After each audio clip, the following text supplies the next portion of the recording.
बहुत समय पहले की बात है। एक पहाड़ों और जंगलों से घिरे छोटे से गांव में एक लड़का रहता था। नाम था आर्यन। आर्यन बहुत समझदार था, बहुत सीधा सादा। पर उसमें एक कमी थी। वो बोल नहीं सकता था। ना माँ को माँ कह सका, ना दोस्तों से बातें कर सका। गांव के बच्चे उसका मजाक उड़ाते, बड़े लोग उसे चुप्पा कहकर बुलाते। पर आर्यन का दिल बहुत प्यारा और साफ था। वो बिना बोले सबकी मदद करता। जब किसी बूढ़ी अम्मा की लकड़ी गिरती तो उठाने वाला वही होता। जब कोई बच्चा रोता तो वो अपनी खिलौनों की थैली से एक गुड्डा दे देता। एक दिन आर्यन अकेले जंगल की ओर चला गया। गांव वाले कहते थे, फुसफुसाते जंगल में कोई नहीं जाता, वहां पेड़ बातें करते हैं। और जो अंदर गया वापस नहीं आया। लेकिन आर्यन को डर नहीं लगा। उसे लग रहा था जैसे कोई उसे बुला रहा है। जैसे ही वह जंगल में गहराई में गया, हवा तेज चलने लगी। पेड़ खुद रास्ता बनाने लगे। चमकते जुगनुओं ने उसका रास्ता रोशन किया। और अचानक वो एक सुनहरी पेड़ के सामने पहुंचा, जिसके पत्ते संगीत की तरह बज रहे थे। वहीं एक नन्ही सी परी प्रकट हुई। नाम था लियोरा झराए। वो बोली, आर्यन, हमें तुम्हारा ही इंतजार था। आर्यन चौंका, लेकिन वो बोल नहीं सकता था। फिर भी लियोरा ने उसके मन की बात पढ़ ली। लियोरा ने बताया कि जंगल की जादुई शक्ति खत्म हो रही है। इस पेड़ का जीवन 3 दयालुता के बीजों पर निर्भर है। इन्हें ढूंढने के लिए तुम्हें 3 कठिन रास्तों से गुजरना होगा। गूंजते पहाड़, कांच की नदी, भूली हुई यादों की गुफा। और आर्यन के पास था सिर्फ 3 दिन। पहला दिन, गूंजते पहाड़। आर्यन चल पड़ा। लियोरा ने उसे एक जादुई पत्ता दिया था, जो दिल से पकड़ो तो दिशा दिखाता था।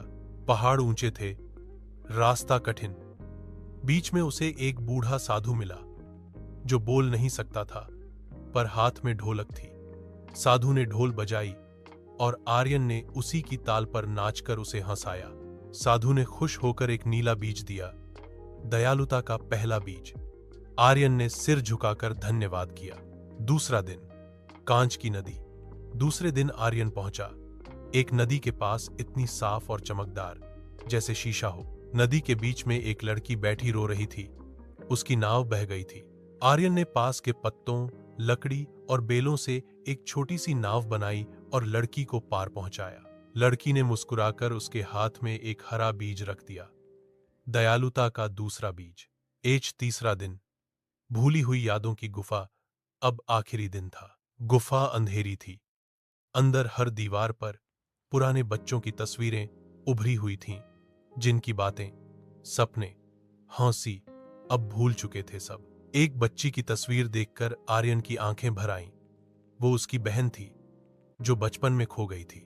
वो गुफा के बीचों बीच बैठ गया, आंखें बंद की और अपने बचपन की हर प्यारी बात याद करने लगा।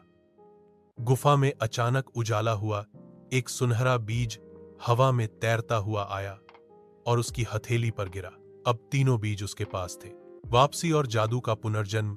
जैसे ही आर्यन सुनहरे पेड़ के पास पहुंचा, लियोरा ने बीजों को पेड़ की जड़ों में रखा।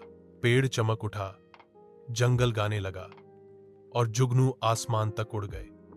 लियोरा ने मुस्कुराकर कहा, आर्यन, तुम्हारा दिल बोलता है शब्दों से ज्यादा। अब तुम्हें एक उपहार मिलेगा। और तभी पहली बार आर्यन के होंठ हिले। उसने कहा, मां, दार है सेक। दयालुता बिना शब्दों के भी समझी जाती है, और जो दिल से सुनता है वो सबसे बड़ा जादूगर होता है।